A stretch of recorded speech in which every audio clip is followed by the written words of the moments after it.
പക്ഷേ പുതിയ കാലത്തെ അഡ്രസ്സ് ചെയ്യാൻ യു ഡി എഫിന് കഴിയുമോ എൽ ഡി എഫിന് കഴിയുമോ എൻ ഡി എക്ക് എന്തായാലും ഇപ്പോൾ കഴിയത്തില്ല തൽക്കാലം കേരളത്തിൽ. വി എസ് എന്ന് പറയുന്നത് പോലെ വി ഡി എന്നുള്ളൊരു സാധനം പ്ലേസ് ചെയ്യാൻ പറ്റിയിട്ടുണ്ട് വി ഡി സതീശന്. അത് നിസ്സാര കാര്യമല്ല. ഈ യാത്രയ്ക്ക് മുമ്പ് തന്നെ കോൺഗ്രസ് നേതാക്കന്മാർക്കിടയിലും പ്രവർത്തകർക്കിടയിലും വലിയ സ്വീകാര്യത കിട്ടിയെന്ന് വ്യക്തിപരമായി ബോധ്യമുള്ള ഒരാളാണ്. പി വി അൻവർ പറഞ്ഞ പോലെ മുക്കാൽ പിണറായി എന്നും ഞാൻ പറയുന്നില്ല, പക്ഷെ അരപ്പിണറായിയാണ് വി ഡി സതീശൻ. പക്ഷേ ഒരു മുഖ്യമന്ത്രി സ്ഥാനാർത്ഥിയായിട്ട് പ്ലേസ് ചെയ്യാൻ പറ്റുന്ന ആളെന്ന് പറയുന്നത് ഇപ്പം വി ഡി സതീശൻ മാത്രമേ ഉള്ളൂ. അതിനകത്ത് യാതൊരു സംശയമില്ല. അതായത് പുതിയ തലമുറയിലെ എം സ്വരാജ് തൊട്ട് ശൈലജ ടീച്ചർ വരെയുള്ള 6 പേരെങ്കിലും നമുക്ക് സി എം മെറ്റീരിയലായിട്ട് പറയാൻ പറ്റും, മുഖ്യമന്ത്രി ആവാൻ യോഗ്യരായ ആൾക്കാർ. അപ്പം ഞാൻ പറയുന്നത് ഷാഫിയെ K P C C president ആക്കി കൊണ്ടുവരിക എന്നൊക്കെ പറഞ്ഞു കഴിഞ്ഞാൽ എന്നാൽ പിന്നെ ബെന്നി ബെഹനാനെ കൊണ്ടുവന്നൂടെ, വേണ്ട ടി സിദ്ദിഖിനെ കൊണ്ടുവന്നൂടെ. പക്ഷേ ഷാഫി ഒരു 1 മാൻ ഷോയിലേക്ക് വീണ്ടും പോവുക. ഷാഫിയാണ് ഈ കോൺഗ്രസിനെ ഇത്രയും നശിപ്പിച്ചത്. രാജഭായ് നമസ്കാരം. നമസ്കാരം. വി ഡി സതീശൻ നയിക്കുന്ന യു ഡി എഫിൻ്റെ പുതുയുഗ യാത്ര വിജയകരമായിട്ട് തന്നെ പുരോഗമിച്ചുകൊണ്ടിരിക്കുകയാണ്. ഓരോ ദിവസം കഴിയും തോറും കഴിഞ്ഞ ഒരു 5 വർഷക്കാലം എന്തെങ്കിലുമൊക്കെ പോരായ്മകൾ വി ഡി സതീശൻ്റെ ഭാഗത്തുണ്ടെങ്കിൽ അതൊക്കെ തിരുത്തി മുന്നേറിക്കൊണ്ട് പോകുന്ന ഒരു യാത്രയായിട്ടാണ് തോന്നുന്നത്. എന്താണ് പുതുയുഗ യാത്രയെക്കുറിച്ചുള്ള അഭിപ്രായം? പുതുയുഗ യാത്ര, നവയുഗ യാത്ര എന്നൊക്കെ പറഞ്ഞിട്ടാണ് പല യാത്രകളും വരുന്നത്. പുതിയ യുഗത്തിലാണ് നമ്മൾ നിൽക്കുന്നത്. പക്ഷേ പുതിയ കാലത്തെ അഡ്രസ്സ് ചെയ്യാൻ യു ഡി എഫിന് കഴിയുമോ എൽ ഡി എഫിന് കഴിയുമോ B J P N D എക്ക് എന്തായാലും ഇപ്പോൾ കഴിയത്തില്ല തൽക്കാലം കേരളത്തിൽ എന്നുള്ള കാര്യത്തിൽ സംശയമുണ്ട്. ഈ വി ഡി സതീശൻ്റെ ഈ യാത്ര ഞാൻ താരതമ്യപ്പെടുത്തുന്നത് 2021 ഒരു ഐശ്വര്യ കേരള യാത്രയുണ്ടായിരുന്നു, പിന്നെ രമേശ് ചെന്നിത്തലയുടെ നേതൃത്വത്തിൽ. അപ്പോൾ ഈ ഐശ്വര്യ കേരള യാത്രയും പുതുയുഗ യാത്രയും തമ്മിലുള്ള ഒരു വ്യത്യാസം എന്ന് പറയുമ്പം ഇന്നിപ്പം രാവിലെ ഞാൻ എൻ്റെ ഫോണിനകത്ത് ഞാൻ വൈകി എഴുന്നേക്കുന്ന ആളാണല്ലോ, മിസ് കോളുകളിൽ 2 എണ്ണം കോൺഗ്രസിൻ്റെ MLA-മാരേതാണ്, ഒന്നൊരു KPCC ജനറൽ സെക്രട്ടറിയുടെയാണ്. അപ്പോൾ അവർ വേറെ കാര്യത്തിന് വേണ്ടി വിളിച്ചതായിരിക്കും. എന്തിനാണെന്നുള്ളതൊക്കെ എനിക്ക് ഊഹമുണ്ട്, എന്തിനാണ് വിളിച്ചതെന്നുള്ളതൊക്കെ എനിക്കറിയാം. അതിനെക്കുറിച്ച് ഇപ്പോൾ ഞാൻ സംസാരിക്കുന്നില്ല, ആരാണെന്നും പറയുന്നില്ല. ഞാനത് കഴിഞ്ഞിട്ട് ഉച്ചയായപ്പം ഒന്ന് ഫ്രീ ആയി കഴിഞ്ഞപ്പം ഞാൻ പിന്നെ തിരിച്ചു വിളിച്ചപ്പം ഞങ്ങൾ വീടിൻ്റെ യാത്രയിലാണ്. ഞാൻ വീടിൻ്റെ യാത്രയിലാണ്, ഞാൻ വൈകിട്ട് വിളിക്കാം രാജൻഭായ്, ഇതാ പറയുന്നത്. അപ്പം വി എസ് എന്ന് പറയുന്നത് പോലെ വി ഡി എന്നുള്ളൊരു സാധനം പ്ലേസ് ചെയ്യാൻ പറ്റിയിട്ടുണ്ട് വി ഡി സതീശന്. അത് നിസ്സാര കാര്യമല്ല. പിന്നെ ഇപ്പം നമ്മൾ AKG EMS കുറച്ച് പേരെയാണ് നമ്മളിങ്ങനെ ഈ ചുരുക്കപ്പേരിൽ ഇനിഷ്യലിൻ്റെ പേരിൽ പറയുന്നത്. അപ്പോൾ വി ഡി സതീശന് ഈ യാത്രയ്ക്ക് മുമ്പ് തന്നെ കോൺഗ്രസ് നേതാക്കന്മാർക്കിടയിലും പ്രവർത്തകർക്കിടയിലും വലിയ സ്വീകാര്യത കിട്ടിയെന്ന് വ്യക്തിപരമായി ബോധ്യമുള്ള ഒരാളാണ് ഞാൻ. അടുത്ത CM മെറ്റീരിയലായിട്ട് അവർ കാണുന്നത് വി ഡി സതീശനെയാണ്. അത് കോൺഗ്രസ് പ്രവർത്തകരും നേതാക്കന്മാരും അവരുടെ സിറ്റിംഗ് MLA-മാരിൽ പലരും, അതേപോലെ തന്നെ നിയുക്ത MLA-മാരാവാൻ അല്ലെങ്കിൽ സ്ഥാനാർത്ഥികളാവാൻ നിൽക്കുന്നവരിൽ പലരും വി ഡി പിണറായിയുടെ ഒപ്പം ഉണ്ടെന്നും ഞാൻ പറയുന്നില്ല. പി വി അൻവർ പറഞ്ഞ പോലെ മുക്കാൽ പിണറായി എന്നും ഞാൻ പറയുന്നില്ല, പക്ഷെ അരപ്പിണറായിയാണ് വി ഡി സതീശൻ. അതിൽ സംശയമൊന്നുമില്ല. കോൺഗ്രസിനകത്ത് അങ്ങനെ ഒരു അരപ്പിണറായിയുടെ ക്വാളിറ്റിയുള്ള CM മെറ്റീരിയലായിട്ട് പോലും വേറെ ഒരാളും ഇല്ല എന്നുള്ളതാണ്. മന്ത്രിമാരായിട്ടൊക്കെ പലരെയും കൊണ്ടുവരാം, പക്ഷേ ഒരു മുഖ്യമന്ത്രി സ്ഥാനാർത്ഥിയായിട്ട് പ്ലേസ് ചെയ്യാൻ പറ്റുന്ന ആളെന്ന് പറയുന്നത് ഇപ്പം വി ഡി സതീശൻ മാത്രമേ ഉള്ളൂ. അതിനകത്ത് യാതൊരു സംശയമില്ല. അല്ലെങ്കിൽ പിന്നെ ലീഗിന് കൊടുക്കണം മുഖ്യമന്ത്രി സ്ഥാനം, എന്നിട്ട് കുഞ്ഞാലിക്കുട്ടി സാഹിബിനെ ആക്കണം, എന്നിട്ട് പിന്നെ കോൺഗ്രസ് ഉപമുഖ്യമന്ത്രി സ്ഥാനമായിട്ട് എടുക്കണം. അതായിട്ടുണ്ട്. അതല്ലാതെ കേരള കോൺഗ്രസ് അതിനകത്ത് മന്ത്രിമാരാവാനുള്ള യോഗ്യത എനിക്കറിയത്തില്ല. കേരള കോൺഗ്രസ് ജോസഫിൽ ആർക്കാ ഉള്ളതെന്നുള്ളത്. പിന്നെ അത് ജോസഫ് സാറിനാവണമെന്ന് പറഞ്ഞാണ് ഇപ്പോഴും ഇരിക്കുന്നത്. അതിനേക്കാളും മറ്റൊരു അപ്പു ജോസഫിനെ കൊണ്ടുവരിക പിന്നെയും. അപ്പം പിന്നെ മോൻസ് സമ്മതിക്കത്തുമില്ല. അങ്ങനെയുണ്ട്. കാരണം ഒരു മന്ത്രിസ്ഥാനമേ കൊടുക്കുകയുള്ളൂ. പിന്നെ ഉള്ളത് പിന്നെ അനൂപ് ജേക്കബ് ഒരു പാവം പിടിച്ചവനാ. അതുകൊണ്ട് അനൂപ് ജേക്കബിന് അങ്ങനെ പിതാവിൻ്റെ പേരൊക്കെ വെച്ചിട്ട് ജയിക്കുകയാണെങ്കിൽ, പ്രവർത്തനം ജയിക്കുകയാണെങ്കിൽ മന്ത്രിയാക്കാം. പക്ഷെ അപ്പുറത്ത് CPM-നകത്ത് അല്ലെങ്കിൽ LDF-നകത്ത് CM മെറ്റീരിയൽസ് എന്ന് പറയുന്നത് 1/2 ഡസനിലേറെ പേരുണ്ട്. അതായത് പുതിയ തലമുറയിലെ എം സ്വരാജ് തൊട്ട് ശൈലജ ടീച്ചർ വരെയുള്ള നമുക്കൊരു 6 പേരെങ്കിലും നമുക്ക് CM മെറ്റീരിയലായിട്ട് പറയാൻ പറ്റും, മുഖ്യമന്ത്രി ആവാൻ യോഗ്യരായ ആൾക്കാർ. അങ്ങനെയുണ്ട്. അത് പറയാൻ പറ്റുമ്പം ഇപ്പുറത്ത് അതിനുള്ള യോഗ്യതയുള്ള ആൾക്കാരില്ല എന്നുള്ളതാണ് യാഥാർത്ഥ്യം. ഇപ്പുറത്ത് ഒരു വി ഡി സതീശനേ ഉള്ളൂ കോൺഗ്രസിനകത്ത്. പിന്നെ UDF-നകത്ത് പറയുകയാണെങ്കിൽ രണ്ടാമതൊരാൾ കുഞ്ഞാലിക്കുട്ടി സാഹിബുമാണ്. അവിടെയാണ് ഈ യാത്രയുടെ ഒരു താളം എന്ന് പറയുന്നത് ഓളം സൃഷ്ടിച്ചിട്ട് തന്നെയാണ് വരുന്നത്. ഈ വാർത്തകളിൽ ഈ യാത്ര നിറയുന്നു. പിന്നെ വീഡിയുടെ ഒരു സ്വഭാവം ശ്രദ്ധിച്ചു നോക്കിയേ. വീഡിയോ ആരെയും സൂചിപ്പിക്കാനൊന്നും പോയിട്ടില്ല. സുകുമാരൻ നായരെ കാല് പിടിക്കാൻ പോയില്ല, വെള്ളാപ്പള്ളിയുടെ കാല് പിടിക്കാൻ പോയില്ല. അവിടെ നിന്ന് പള്ളു പറയുകയാണെങ്കിൽ പറഞ്ഞോട്ടെ, ഞാൻ അവരെ പുറകെ പോകുന്നില്ല, മൈൻഡ് ചെയ്യുന്നില്ല. അതേസമയം വി ഡി സതീശൻ 2011 മന്ത്രിയാവേണ്ടിരുന്ന ആളാണ്. 2011 മിനിസ്ട്രി എന്ന് പറയുന്നത്, ഉമ്മൻചാണ്ടി മിനിസ്ട്രി എന്ന് പറയുന്നത് ഇറ്റ്സ് ഹിസ് ബേബി. അയാളെ കൊച്ചാ അത്. കാരണം ലോട്ടറി മാർട്ടിൻ്റെ വിഷയമൊക്കെ ആയിട്ട് വന്ന് പിന്നെ വി എസിൻ്റെ മന്ത്രിസഭയുടെ അവസാന ഘട്ടത്തിൽ വി എസ് തരംഗമായിട്ട് നിൽക്കുന്ന സമയമാണ്. വി എസിനെ തന്നെ പിന്നെയും ഐക്കോണിക് ഫിഗറായിട്ട് വെച്ചിട്ടാണ് എൽ ഡി എഫ് പാനലുണ്ടാക്കുന്നത്.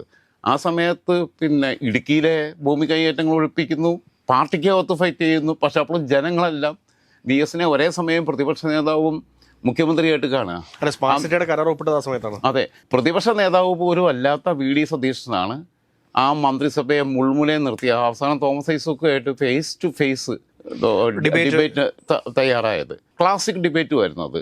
മാന്യമായ ഭാഷയിൽ രണ്ടുപേരും സംസാരിച്ചത്. ചാനലുകളെല്ലാം എയർ ചെയ്തതാണ്. ഞാനത് ലൈവായിട്ട് ഗൾഫിൽ നിന്ന് കണ്ടിട്ടുള്ളതാണ്. ആ ഡിബേറ്റിൻ്റെയും കൂടെ ഭാഗമായിട്ടാണ് ഈ ലോട്ടറി മാർട്ടിൻ്റെ വിഷയത്തിലും പിന്നെ ഈ മംഗള സീറ്റിലും ഒക്കെ ഉണ്ടായിട്ടുള്ള ചില വിഷയങ്ങൾ, പൂഞ്ഞാറിൽ പി സി ജോർജിനെ ഒഴിവാക്കിയതും ഒക്കെ വന്നിട്ടാണ് 2 സീറ്റിൻ്റെ വ്യത്യാസത്തിലാണ് ഭരണം പിടിക്കുന്നത് ഉമ്മൻചാണ്ടി. പിന്നെ അത് 3 സീറ്റിൻ്റെ വ്യത്യാസം ആക്കുന്നത് സെൽവരാജിനെ മറിച്ചിട്ടിട്ടാണ് നെയ്യാറ്റിൻകരയിൽ. അതിൻ്റെ പിന്നിൽ പി സി ജോർജ് ആയിരുന്നു. പക്ഷേ അങ്ങനെയാണ് ഭരണം പിടിക്കുന്നത്. വെറും കേവലം 2 സീറ്റിൻ്റെ വ്യത്യാസത്തിലാണ് ഭരണം പിടിക്കുന്നത്. 72-68 പിടിക്കുന്നത്. അതിൽ നിന്ന് പിന്നെ ടി എം ജേക്കബ് മരണപ്പെട്ട് പോകുമ്പോൾ അനൂപ് ജേക്കബ് ഉപതെരഞ്ഞെടുപ്പിൽ ജയിച്ചു വരുന്നു. പിന്നെ സെൽവരാജിനെ കൂടെ കൂട്ടുന്നു. പക്ഷേ ആ മന്ത്രിസഭയ്ക്കകത്ത് വരാൻ ഏറ്റവും യോഗ്യനായ ആൾ ധനകാര്യ വകുപ്പ് മന്ത്രിയായിട്ട്, ഉമ്മൻചാണ്ടി മുഖ്യമന്ത്രിയും ധനകാര്യ വകുപ്പ് മന്ത്രിയായിട്ട് വരാൻ യോഗ്യനായ ആൾ വി ഡി സതീശനായിരുന്നു. ഇന്ന് കെ മുരളീധരൻ പറഞ്ഞിട്ടുണ്ട്. ആണോ? ഇന്ന് കെ മുരളീധരൻ പറഞ്ഞിരിക്കുന്നത് എന്താണെന്ന് വെച്ച് കഴിഞ്ഞാൽ വി ഡി സതീശനും അതോടൊപ്പം തന്നെ തേറമ്പിൽ രാമകൃഷ്ണനും 2011 മന്ത്രിസഭയിൽ ഉൾപ്പെടേണ്ടതായിരുന്നു. എൻ്റെ കാര്യം ഞാൻ പറയുന്നില്ല എന്നുകൂടി അദ്ദേഹം പറഞ്ഞു. കെ മുരളീധരനും യോഗ്യം തന്നെയായിരുന്നു. ദേവസ്വം വകുപ്പ് വേറെ എന്തെങ്കിലും വകുപ്പൊക്കെ കൊടുക്കാൻ, ഏത് വകുപ്പും കൊടുക്കാൻ പറ്റുന്ന ആളാണ്. അപ്പോൾ വി ഡി സതീശനെ അന്ന് ധനകാര്യ വകുപ്പ് മന്ത്രിയായിട്ടാണ് ആ മന്ത്രിസഭ വരേണ്ടത്. പക്ഷെ ധനകാര്യ വകുപ്പ് മാണിസാറിനാണ് കൊടുത്തത്, കെ മാണിസാറിനാണ് കൊടുത്തത്, മുന്നണി മര്യാദ വെച്ചിട്ട്. പക്ഷെ അതിനേക്കാളും ആപ്റ്റായിട്ടുള്ള ആളായിരുന്നു വി ഡി സതീശൻ ആ വകുപ്പിന്. പുള്ളിക്ക് റവന്യൂ കൊടുത്താലും മതി. പുള്ളി റവന്യൂ കിട്ടിയാലും, റവന്യൂവും പിന്നെ ഇറിഗേഷനും കൂടെ കിട്ടിയാലും പുള്ളി സംതൃപ്തനാവുമായിരുന്നു. ആ സമയത്ത് വെട്ടിയത് ഈ സുകുമാരൻ നായർ വർത്താനം കേട്ടിട്ട് വി എസ് ശിവകുമാറിനെ കൊണ്ടുവന്നു.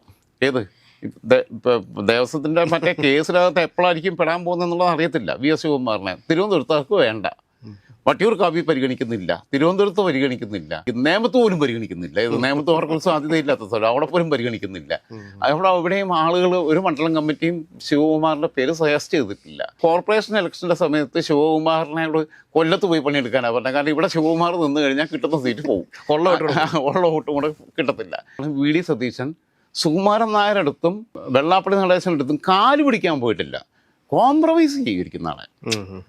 രാഷ്ട്രീയമാണ്. നമ്മൾ ചിലപ്പോൾ കോംപ്രമൈസ് ചെയ്യും, നമ്മൾ ചിലപ്പോൾ ഒരു അനുനയത്തിൻ്റെ രീതി സ്വീകരിക്കും. എന്തുകൊണ്ട് നമ്മൾ തമ്മിൽ ഇപ്പോൾ ഒരു തർക്കം ഉണ്ടായാൽ തന്നെ നമ്മൾ ചിലപ്പോൾ കൈ കൊടുത്ത് പിരിയും, കൈ തന്ന് പിരിയും. അപ്പം ഈ ഒരു മാന്യത വി ഡി സതീശനുണ്ട്.